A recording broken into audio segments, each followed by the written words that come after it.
Este programa es una presentación de Iglesia de Cristo, Ministerios Alfa y Omega, Nueva York, proclamando el que es, y que era, y que ha de venir, el Todopoderoso. Romanos capítulo 9, versículo 30. Quiero leer con usted esta mañana del versículo 30 al 33. Cuando usted lo tenga, dice amén.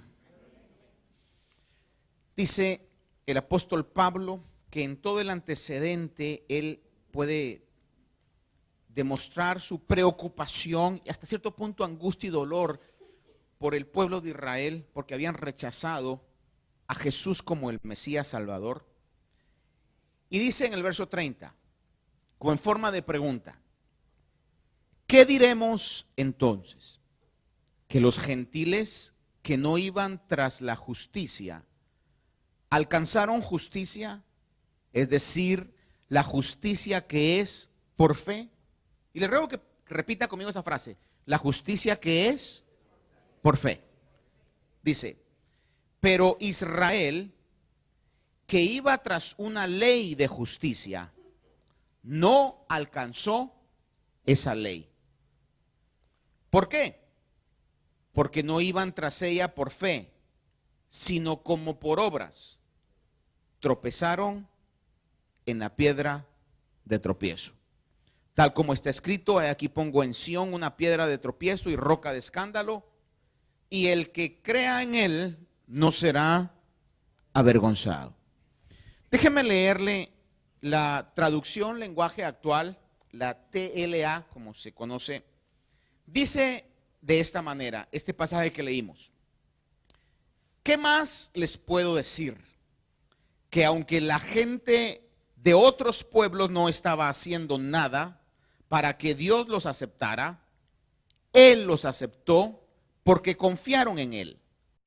En cambio, los israelitas fueron rechazados porque trataban de cumplir la ley para que Dios los aceptara. ¿Y por qué no fueron aceptados? Porque querían que Dios los aceptara por lo que hacían y no por confiar solo en Él. Por eso Cristo fue para ellos como una piedra en la que tropezaron.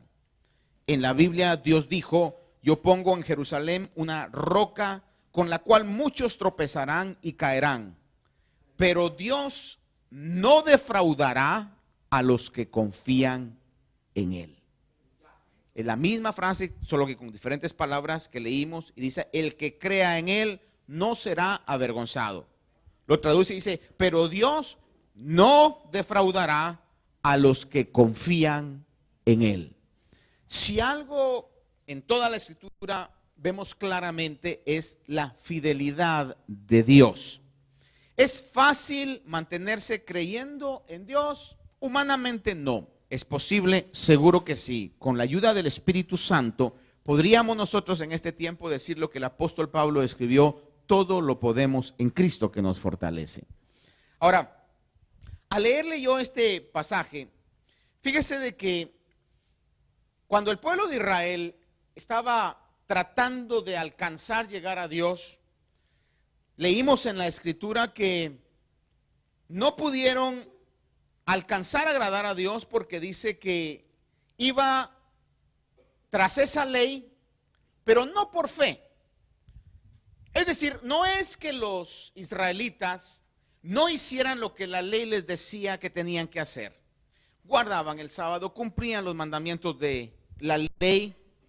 El punto que yo he llegado a comprender en la Escritura es que lo hacían sin la fe necesaria que eso requería. Quizás usted me preguntará: ¿cómo así, pastor? Si lo estaban haciendo, ¿cómo podemos saber que lo hacían sin fe? Jesús en una oportunidad les dijo de que ellos, cuando presentaban las ofrendas, presentaban lo enfermo, presentaban lo cojo, presentaban lo que no era agradable.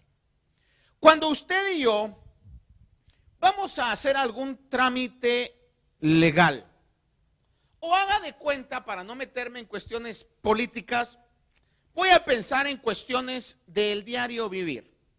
Voy a pensar que es el aniversario de bodas, que todos los hombres conocemos muy bien, que nunca se nos olvida. Sabemos exactamente todos los detalles, pero por cuestiones del destino, a usted se le olvidó cuando se casó. Es algo que casi nunca pasa en los hombres. Estoy siendo bastante sarcástico, ¿verdad? Pero haga de cuenta que usted de repente se da cuenta que se le pasó y ya se va a acabar el día. Y entonces usted dice, ¿qué hago? ¿Qué hago? ¿Qué hago? Y entonces inmediatamente Dios le trae a memoria un plan. Haz como que se te olvidó, pero sorpréndela en la noche, qué sé yo, llevándole sus flores preferidas, comprándole su perfume preferido o llevándola a comer al restaurante preferido. Usted sabe que está en un lío sentimental, familiar. No al grado de la muerte, ¿verdad? Pero es decir, como dice un dicho por ahí, happy life, happy wife. Entonces, usted dice, tengo que hacer algo. Y si usted sabe que tiene que hacer algo con carácter de urgencia, de emergencia, para que la cosa no se ponga difícil en esa oportunidad, entonces usted no va a ir a comprarle cualquier tipo de flores. Usted va a comprar las flores que le gustan. Usted no va a ir a comprar cualquier tipo de perfume, va a comprar el perfume que le gusta. O le va a llevar los chocolates que le gustan. Aunque sean del 7-Eleven, pero si esos son los que le gustan, usted va a ir a agarrarlos del 7-Eleven.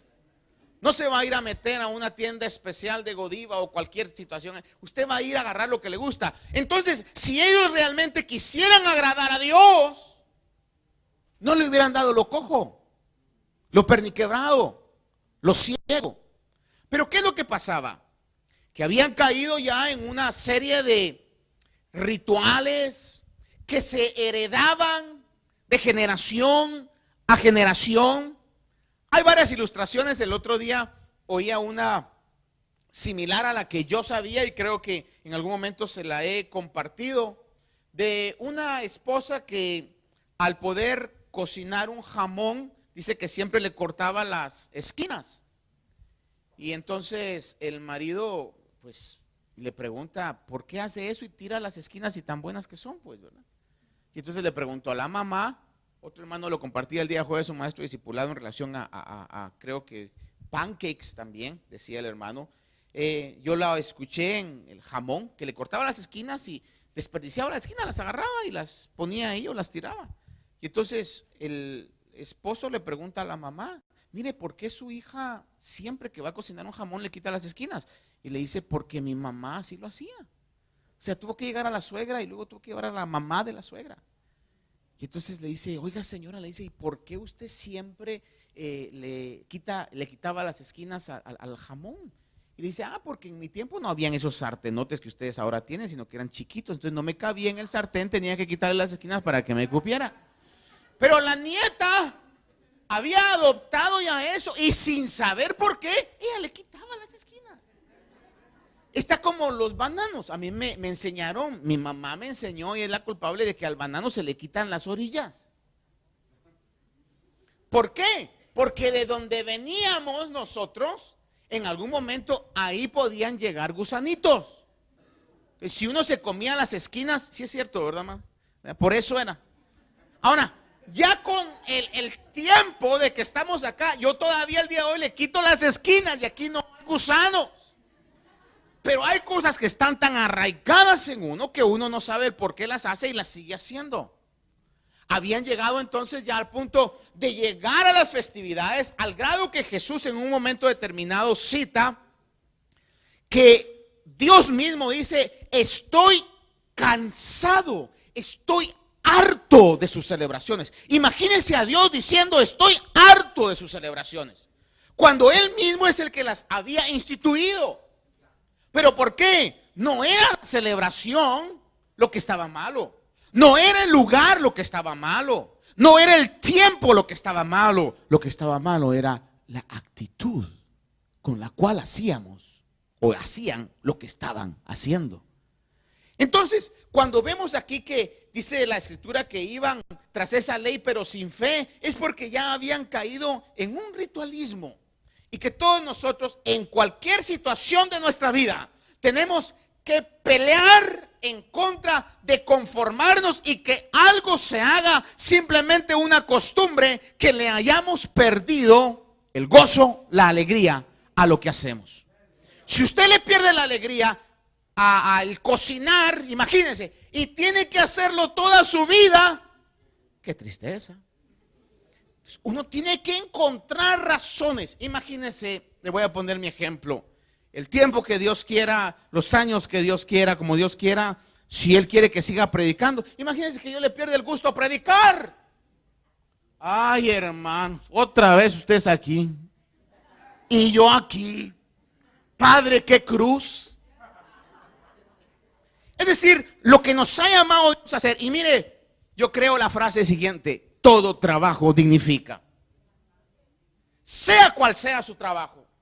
Voy a pensar que su trabajo es manejar maquinaria pesada. Usted súbase, confiese: este es el día que el Señor ha hecho, yo me voy a alegrar, me voy a gozar en Él. Y hermano, y haga de esa cabina o lo que sea, hermano, un lugar de alegría. Agarre hasta con todo el sentir de su corazón, haga lo que tenga que hacer. Y sea lo que sea que hagamos, tratemos de ser los mejores en lo que hagamos, porque Dios nos puede dar esa capacidad si encontramos en Él la fuerza, la habilidad para poder hacerla. Yo no creo, hermano, que el Señor predicara de una manera que no contagiara a las personas con su espíritu, con el compromiso que tenía. Hay una palabra que en el Nuevo Testamento Pablo le pide a la iglesia que la iglesia ore por él y dice: orad por mí para que el Señor me ayude a predicar el evangelio y yo la pueda exponer con denuedo. ¿Qué es esa palabra de nuevo? Con alegría, con emoción, con fe, creyendo lo que estoy haciendo. Por esa razón es que el pueblo de Israel quedó en esa situación, no avanzó, y de una u otra manera es lo que a Pablo le dolía, y por eso escribe en el libro de Romanos y pone a la persona del Señor Jesús en el lugar que le corresponde. Y concluye esa frase que leímos y dice: pero el que cree en Jesús no será avergonzado. Hermanos queridos, amados, la cruz de Cristo sigue teniendo el mismo poder que tuvo el siglo pasado, 3 o 4 siglos pasados, y hasta que se cumpla la palabra que el Señor va a regresar por su iglesia, la cruz de Cristo seguirá siendo tan eficaz, tan efectiva y tan poderosa como lo fue hace 2000 años. Cuando Él dijo consumado es, declaró realmente esa verdad que se sigue manteniendo el día de hoy. La ley no fue diseñada para que los judíos trataran de justificarse a través de cumplirla. El Señor Dios sabía muy bien que el ser humano no iba a poder cumplir la ley. Sabía muy bien que iban a fallar en alguno o varios o todos los mandamientos, pero la puso para poder demostrar que iba a ser necesario que Dios mismo, en la persona de su Hijo Jesús, bajara y fuera el precio que humanamente no se podría pagar. Mire, hermano, nosotros a veces de donde algunos de nosotros venimos, estamos acostumbrados al término devaluación. Algo que afecta a las economías de ciertos países es la devaluación de monedas de otros países. Tiempo atrás me recuerdo haber estado en un lugar y el taxista que nos llevó del aeropuerto al lugar donde íbamos a estar nos estaba contando, dice: fíjese que yo tenía un ahorro, había guardado dólares y con el deseo de poder adquirir una maquinaria que necesitaba. Pero a mí me salió el negocio al revés, porque usualmente el dólar siempre ganaba más dinero. Pero curiosamente, dice, cuando lo tuve que vender porque tenía una emergencia familiar, eso estaba bajo y nuestra moneda se había ido para arriba. Entonces, en lugar de ahorro, fue pérdida. Pero en la mayoría de los casos es lo contrario. Las monedas de ciertos países, cuando se cambia un dólar, qué sé yo, un euro, una libra, hermano, la mayoría de otras monedas se duplican. Dice alguien por ahí que es una falacia, es una mentira, pero pareciera ser que fuera verdad. Dice, viera cómo se multiplica el dinero cuando uno llega a tal lugar. Sí, pero un galón de gasolina le cuesta 30, 40, 50. Una soda o algo así, le está hablando usted de 5, 10, 15, de lo que sea la moneda. Ahora, ¿qué es lo que le quiero decir con esto yo? Fíjese que cuando la ley fue diseñada para que los judíos puedan ver que esa ley no podía adquirir bienes espirituales. Era como una moneda devaluada. Iba a ser necesario que viniera el sacrificio de Cristo, que era el único que podía comprar lo que nada de este mundo puede comprar. No hay ninguna justicia humana, no hay ningún buen comportamiento humano. Todo lo que nosotros podamos hacer, que en algún momento, digamos, es una actitud moral, es una actitud buena, en los estándares del cielo, según lo que el cielo pide, es una moneda devaluada. No podemos comprar las bendiciones que el Señor nos ha dado por actos de justicia. Todo el propósito de la ley era dejarle saber al hombre que necesitaban algo superior a ellos mismos. Una fuerza más grande que la fuerza mental, que la fuerza emocional. Y por eso cuando el Señor Jesucristo viene, aquellos que creyeran en Él como el único que podía limpiarnos de todo pecado, dice la Biblia, no serían avergonzados. O como la pone la TLA, jamás serían defraudados. Ahora, ¿qué es lo que el Señor ha hecho en nuestras vidas? Fíjese que cuando se habla de la muerte de Cristo, de la sangre de Cristo, podemos nosotros ver beneficios que tenemos en esa muerte que fue el pago de nuestra salvación. Uno, la sangre de Cristo representa un pacto, un compromiso eterno que Dios ha hecho con nosotros. Un compromiso eterno que Dios ha hecho con nosotros. El día de ayer estuve en una boda de un familiar y me dieron la función de poder hacer la oración de inicio. Era una audiencia toda en habla inglesa. El Señor ponía en mi corazón decir estas palabras que son muy reales en este tiempo. El matrimonio hoy se ha devaluado y se ha corrompido. No sé si usted ya se dio cuenta de eso. La gente se casa, se deja, se casa, se deja. Y aparte de eso hay una corrupción en lo que el Señor ha instituido en el matrimonio. Y el matrimonio, fíjese que es un contrato. No sé si usted ya se dio cuenta de eso. A ver, los casados, no sé si ya se dieron cuenta de eso, que firmaron un contrato. Legalmente se dice que es un contrato matrimonial. Obviamente por amor, pero es un contrato matrimonial. Si le ha dicho alguna vez a alguien, pues lo tuyo es mío, está diciendo una total verdad. Así es. Sin embargo, lo que le quiero decir es que Dios con nosotros, óigame, Dios con usted y Dios conmigo, ha hecho un contrato eterno. Eterno, a través de la sangre de Cristo, eterno. Por eso, hermano, nunca nos va a dejar. Nunca nos va a desamparar. Por eso las palabras del apóstol Pablo cuando dijo, cuando soy débil, es cuando más fuerte estoy. Porque es ahí donde el poder de Dios se perfecciona en nuestras debilidades. Tenemos la moneda espiritual que puede comprar las bendiciones espirituales. No sé si usted se alegra de eso, hermano, pero mire, estamos en el mejor camino. Dios nunca nos va a dejar de amar. Ha hecho un contrato eterno. Dice en Hebreos 13, 20, 21, y el Dios de paz que resucitó entre los muertos a Jesús nuestro Señor, el gran pastor de las ovejas, mediante la sangre del pacto eterno, dice, la sangre del pacto eterno, no es por un tiempo, es por eternidad. La sangre de Jesús nos ha redimido, ha rescatado nuestras vidas.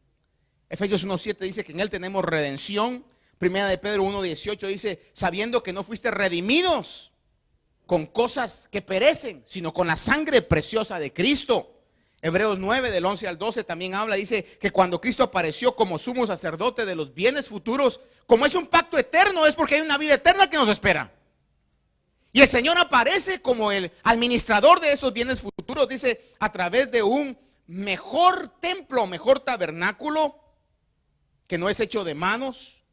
Dice, y no por medio de la sangre de cabros o de becerros, sino por medio de su propia sangre, entró al lugar santísimo una vez y para siempre, y obtuvo redención eterna, rescate eterno.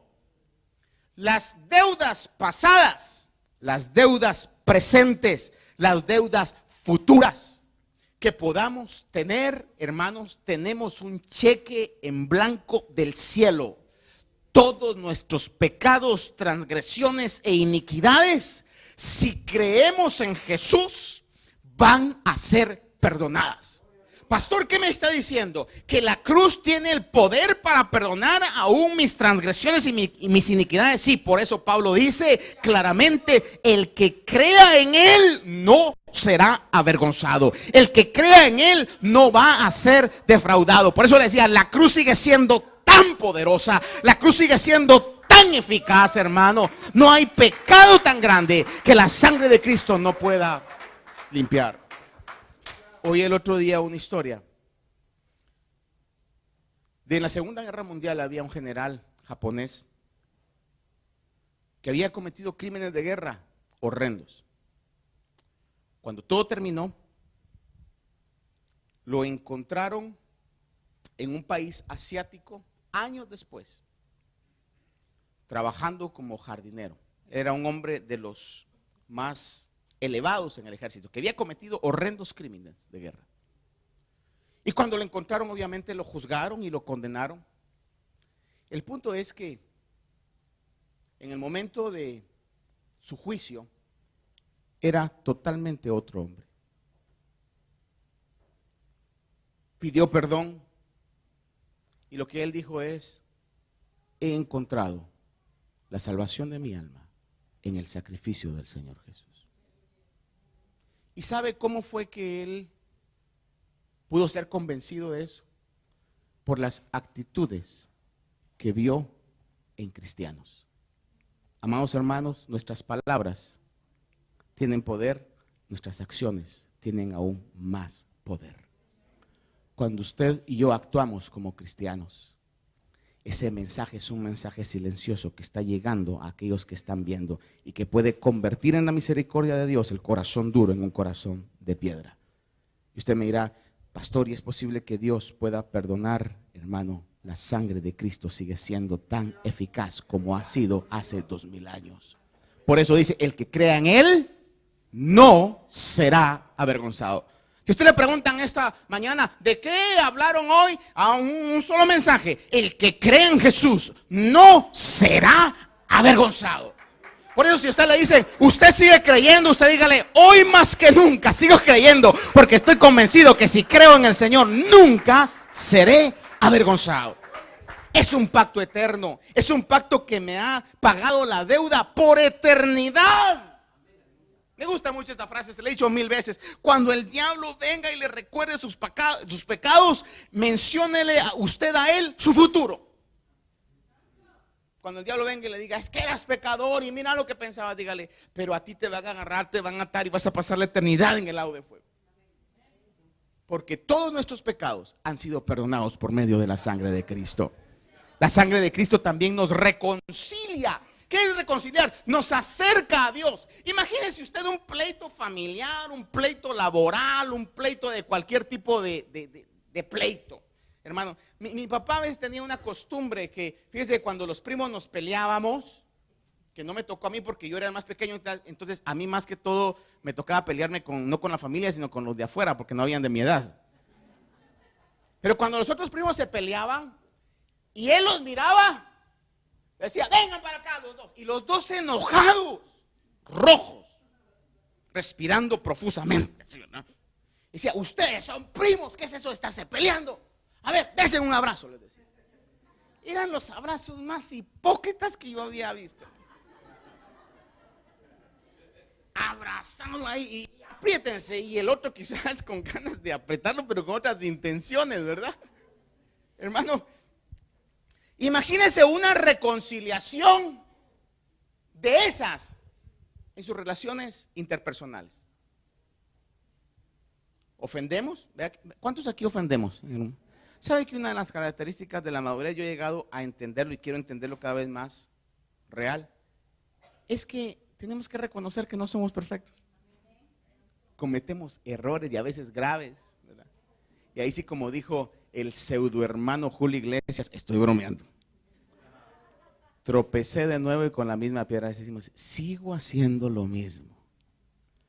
Y a veces cuando ofendemos, como le digo, en el trabajo, en la casa o lo que sea, y queremos reconciliar, ¿se imagina usted una reconciliación así de lejos? Perdóname, sabes que yo soy así. Perdóname, ya estamos bien, ¿verdad? Me voy a ir a dormir allá con el perro.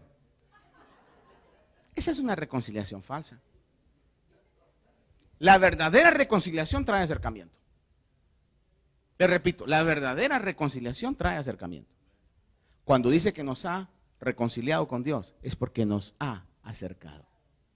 A veces, y voy al punto siguiente, es nuestra conciencia la que nos dice, Señor, yo sé que tú me amas, pero es que fíjate que yo, y como que nos cuesta entender, hermano, que a través de la sangre de Cristo el Señor nos ha reconciliado. Y poder recibir en nuestra vida el abrazo de Dios. La sangre de Cristo nos acerca, dice en el libro de Efesios 2:13, pero ahora en Cristo Jesús, vosotros que en otro tiempo estabais lejos, habéis sido acercados por medio de la sangre de Cristo. Habéis sido acercados por medio de la sangre de Cristo. Cuando usted siente ese toque de Dios, ese abrazo de Dios, esa unción, hermano, mire, es un gran privilegio. La presencia del Señor se ha acercado a su vida, hermano. Antes estábamos alejados de Dios, hoy el Señor nos toma en sus brazos.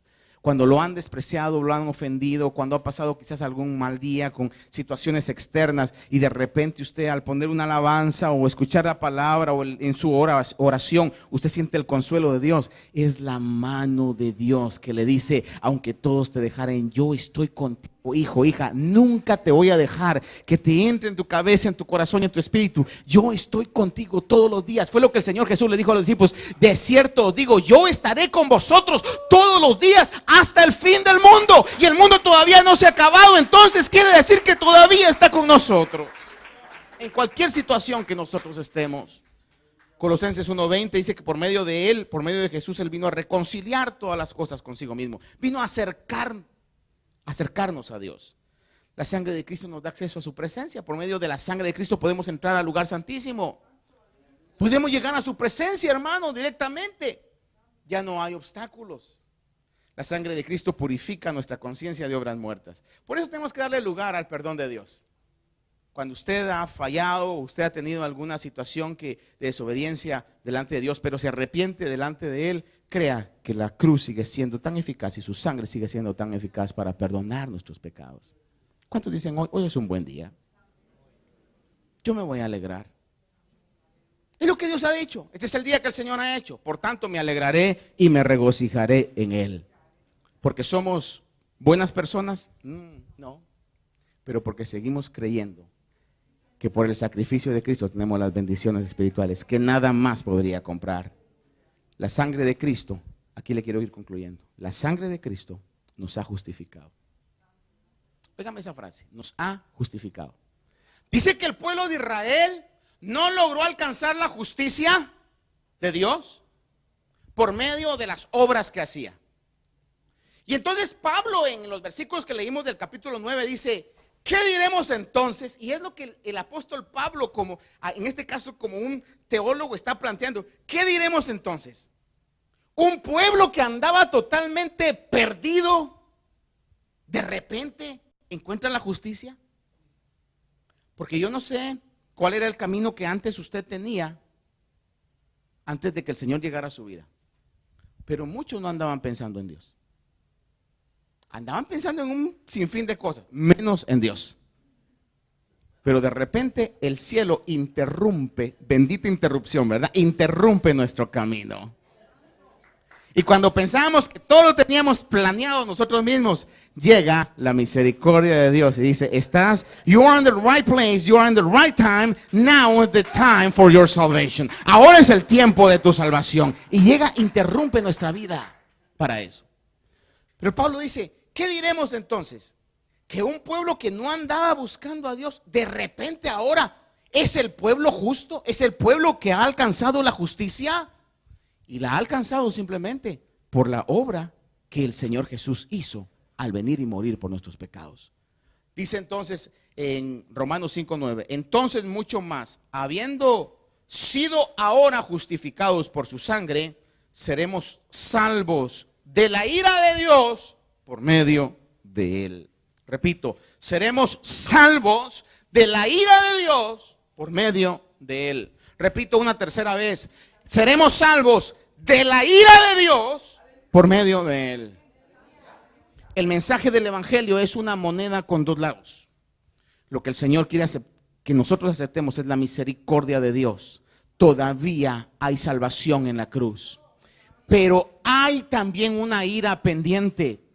Hay una ira que el cielo ha estado diciendo y hablando desde que la palabra de Dios ha sido escrita. Y la ira de Dios se va a cumplir, porque la palabra de Dios se cumple. La ira de Dios es real.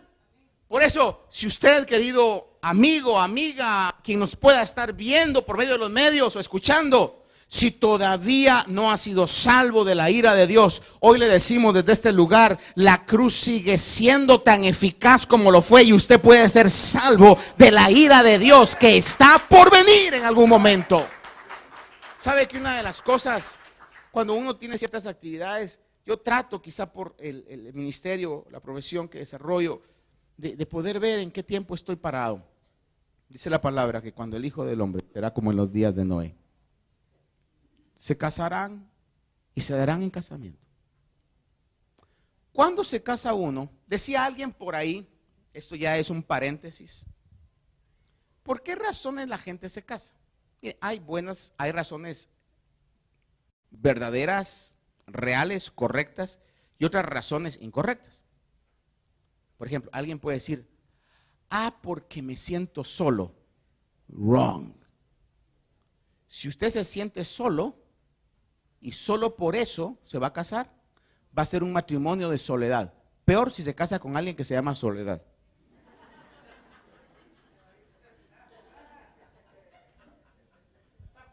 El matrimonio debe ser motivado por amor, debe ser motivado a que quiero formar una familia. Pero sobre ese punto, quiero formar una familia, uno no va a formar una familia si sabe que la ira de Dios va a venir dentro de un mes. ¿Por qué se casa la gente? Porque se proyecta a un futuro. ¿Sabe que en el mundo que vivimos, la gente piensa que la ira de Dios no va a venir? Por eso, hermanos, usted no diga, pero tanto tiempo que han dicho que el Señor va a cumplir su palabra y que va a venir y todavía no viene. Será como en los días de Noé, cuando nadie lo espera, cuando todo el mundo dice, ahora sí, vamos a llegar y vamos a alcanzar. Ahí va a ser el cumplimiento. Por eso, amados hermanos, hoy es el tiempo oportuno, hoy es el día propicio. Tenemos que estar listos y seguir creyendo como nunca antes en la cruz de Cristo. Déjenme ir concluyendo con esto. En Mateo capítulo 9, verso del 8 al 15, dice la escritura que el Señor es invitado a la casa de un hombre llamado Mateo. Mateo capítulo 9, versículo del 8 al 15. Dice, cuando Jesús se fue de allí, vio a un hombre llamado Mateo, sentado en la oficina de los tributos, estaba cobrando impuesto a sus conciudadanos. Y Jesús le dijo, sígueme. Y levantándose, le siguió. Y sucedió que estando él sentado a la mesa en la casa, he aquí muchos recaudadores de impuestos, ay hermano, y pecadores llegaron y se sentaron a la mesa con Jesús. Me recuerdo años atrás, creo que fue para un retiro de jóvenes, sacaron unas playeras que me llamó mucho el mensaje que sacaron. Y lo que decían en las playeras es The Power of One. El poder de uno. Amados hermanos, le voy a pedir que usted haga un ejercicio esta mañana. Y se toque usted mismo aquí. Aquí. Hay poder en usted. Podemos tener ese poder que lo vemos acá en el caso de Mateo. Fíjese que estaban todos los recaudadores de impuestos necesitados. El texto nos lo dice. Dice que cuando Mateo se levantó, él no se puso a cuestionar, él sabía la gran necesidad que tenía. Y cuando el maestro le dice, sígueme, no lo cuestionó. Creyó en la palabra de Jesús y lo siguió. Y quizás nunca esperó que su actitud iba a crear lo que se conoce como el efecto dominó. ¿Sabe usted cuál es el efecto dominó? Que pone todos los dominós ahí, hermano, y de repente usted deja caer uno, nada más. Y es sencillo, un sencillo acto de obediencia. Pic. Y comienza todo. Usted no sabe el efecto maravilloso que su fe y mi fe activa van a tener en muchas personas. Se levanta Mateo, sigue a Jesús, y al verlo todos sus colaboradores, cada quien comienza a cerrar el negocio y dice, si pueden aceptar a Mateo, seguro que me van a poder aceptar a mí, porque yo lo conozco y ese es más fregado que yo. Y uno a uno llegaron, hermano. Y dice el texto que estamos leyendo acá, dice que muchos recaudadores de impuestos y pecadores, y eso es lo que me interesa y me atrae tanto de la palabra, que no pone paños suaves. Dice ahí que eran pecadores. Llegaron y se sentaron a la mesa con Jesús y sus discípulos. Y cuando vieron esto, y es ahí donde viene lo contrario y la batalla de la fe que todos nosotros tenemos que pelear. Cuando vieron esto los fariseos, es decir, los religiosos, los que trataban nada más de cumplir los mandatos y lo hacían aún, como hemos visto, sin el corazón y sin la fe. Dice que cuando los fariseos vieron esto, dijeron a sus discípulos, ¿por qué come vuestro maestro con los recaudadores de impuestos y pecadores? ¿Por qué? ¿Por qué lo hace? Dice, al oír Jesús esto, dijo, la frase tan real, verdadera, los que están sanos no tienen necesidad de médico, sino los que están enfermos. Los que están sanos no tienen necesidad de médico, sino los que están enfermos. Amados hermanos, ¿llegó nuestra alma ya a la perfección? Ya no hay pequeños orgullos, pequeñas mentiras, pequeños desánimos, pequeños temores. Ya no hay pequeñas dudas. Ya no hay enemistades, pleitos, contiendas, chismes, avaricias, orgullo, maledicencia. Ya no se los sale de vez en cuando una grosería. ¿Ya le circuncidaron la lengua? O todavía se nos sale. O si usted me dirá, no, pastor, a mí no se me sale. Voy más profundo. ¿Ya no las piensa? O todavía hay situaciones, pero la Biblia dice que el pueblo que no iba buscando justicia ahora ha sido hecho justicia. Sí, porque la cruz de Cristo sigue siendo necesaria para nosotros en este tiempo. Pero nos vamos a encontrar con eso. ¿Cómo va a ser posible que ustedes lleguen ahí, se portan mal toda la semana y el domingo llegan ahí a postrarse y adorar al Señor? Usted dígale, exactamente por eso, porque yo no estoy sano, porque yo necesito todavía que el Señor sane toda mi alma. Y sigo creyendo que la única medicina para mi alma está en la cruz de Cristo. Que no lo desanime la crítica. Somos santos en un proceso de santificación. Todavía nos equivocamos, todavía tenemos errores, pero todavía seguimos creyendo en la efectividad de la sangre de Cristo que nos ha rescatado, ha hecho un pacto eterno, nos ha dado entrada a la presencia de Dios y nos sigue hoy limpiando de todo pecado y nos sigue justificando. Por eso hoy, hermanos, les voy a decir, de todos los que hemos entrado aquí, como Pablo decía, quizá yo soy el pecador más grande. Pero lo único que quiero decirle al Señor es, pero te adoro porque todavía tu cruz sigue siendo tan efectiva para con mi vida. Un último versículo que quiero dejar en su corazón. Cuando el Señor habla de las bienaventuranzas, dice, Mateo 5:6, bienaventurados los que tienen hambre y sed de justicia. Si usted dice, Señor, tú me conoces, tú sabes quién soy, Señor, tú sabes lo que soy, de pies a cabeza me conoces. Pero tengo la gran necesidad, el deseo y el anhelo, que un día pueda pensar como tú piensas, pueda actuar como tú piensas, pueda hacer lo que tú quieres que yo sea. Y el texto continúa diciendo y concluye diciendo, bienaventurados los que tienen hambre y sed de justicia, porque ellos serán saciados. Hay una fuente que brota agua de vida, como dice un canto, que nunca se secará. Nunca se secará.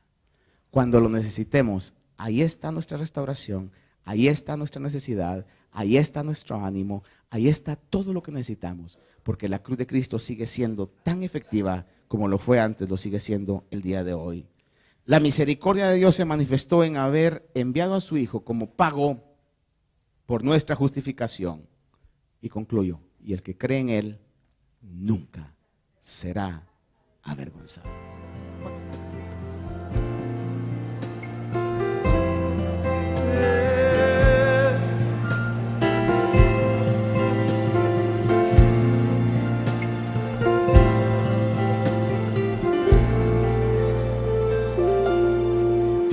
El Espíritu de Dios está en este lugar. Cántalo, el Espíritu de Dios se mueve en este lugar. Está aquí para consolar, está aquí para liberar, está aquí para guiar. El Espíritu de Dios está aquí.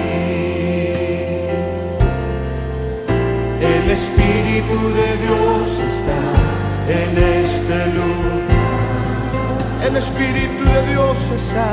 El Espíritu de Dios se mueve en este lugar.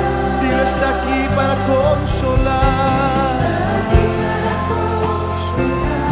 Para liberar. Está aquí para guiar. El Espíritu de Dios está aquí. Muévete en mí. Muévete en mí, muévete en mí, toca mi mente, mi corazón, llena mi vida de tu amor, muévete en mí, Dios Espíritu, muévete en mí, muévete en mí, muévete en mí.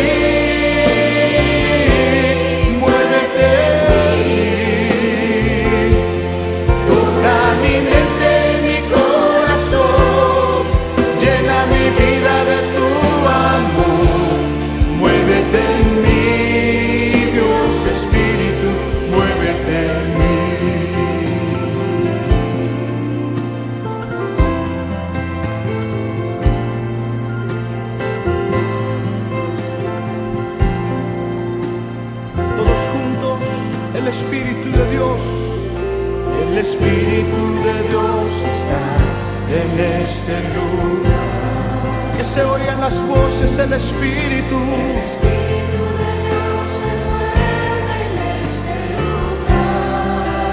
Amén. Está aquí para consolar, está aquí para liberar, está aquí para guiar. El Espíritu de Dios está aquí. El Espíritu de Dios está en este lugar.